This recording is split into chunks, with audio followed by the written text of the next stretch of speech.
Assalamu alaikum, namaste, hi everyone, welcome back to my channel Learn Easy 786. Today we are going to read and learn ERC from विशारद पूर्वात प्रथम पत्र नवीन गद्य चयन का 2 part 2 मेहमान से भगवान बचाए written by Pandit Gopal Prasad Vyas. Before going to see the ERC, as usual, a small request, who are not a subscriber to my channel, please subscribe so that you will get more useful, more helpful content and you will be the first viewer of my upload videos. Click like button, press bell icon, share with your friends and relatives. It is helpful to them also. Come on, without wasting time, let us see the ERC. हम भी क्या मनहूस आदमी है. मनहूस means ill-fated, inauspicious, wretched. हम भी क्या मनहूस आदमी हैं जो मेहमान से यूं बिदकते हैं. बिदकते हैं मीन्स गेटिंग एंग्री, प्रोवोकिंग. यह तो असामाजिकता है. असामाजिकता दैट मीन्स एंटी सोशल. ऐसे आदमी तो समाज में रहने लायक नहीं. This type of the people will not fit to live in the society.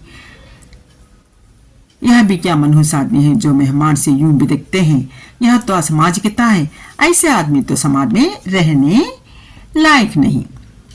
What a ill-fated people we are that we are getting angry on the guest. This is antisocial. This type of the people will not fit to live in the society. That is the question. That is the statement. कहानी का नाम, name of the story. मेहमान से भगवान बचाए. मेहमान से भगवान बचाए means God save us from the guest.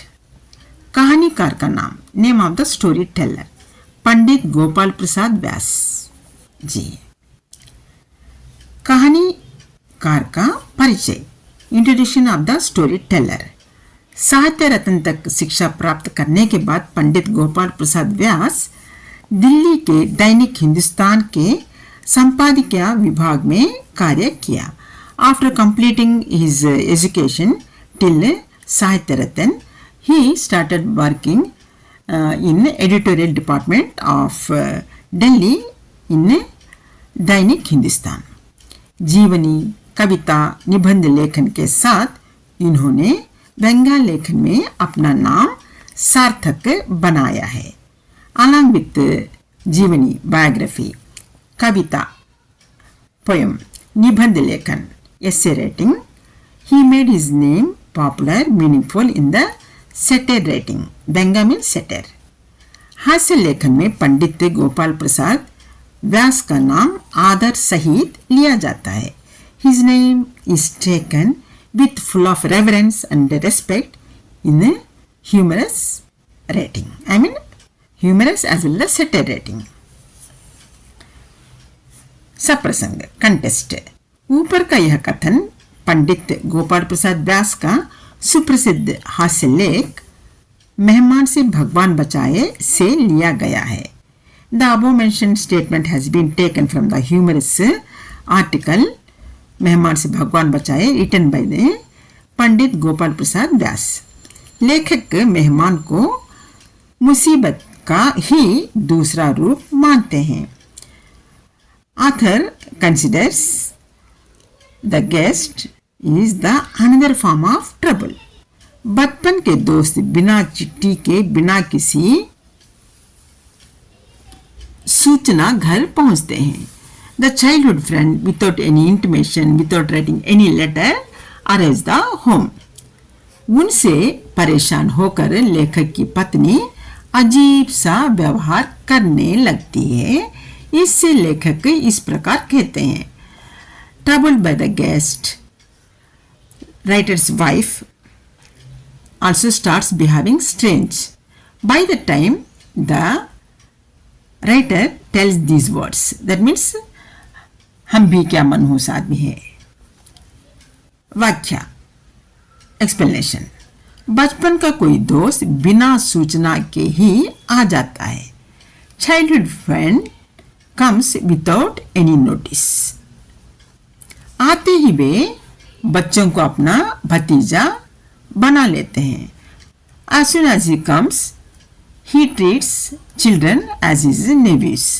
माँ के चरण छूकर अपनापन जताते हैं. He expresses his love and affection by touching the feet of mother. नौकरों पर वे हुक्म चलाने लगते हैं. Then he starts ordering to the servants. ऐसे वक्तों पर लेखक की पत्नी का भी व्यवहार अजीब हो जाता है. At such times, behavior of the writer's wife also becomes strange. मेहमान के आते ही वह कुछ ना कुछ बीमारी का बहाना बना लेती है. As soon as the guest comes, she starts excuses of illness. बच्चों को ज़्यादा पीटना, बर्तनों को तोड़ना, दाल में मिर्च ज़्यादा डालना तथा लोटा मांगने पर कटोरा देना आदि उसके कटु व्यवहार से मेहमान को मालूम हो जाएगा कि वे बोझ बने हैं.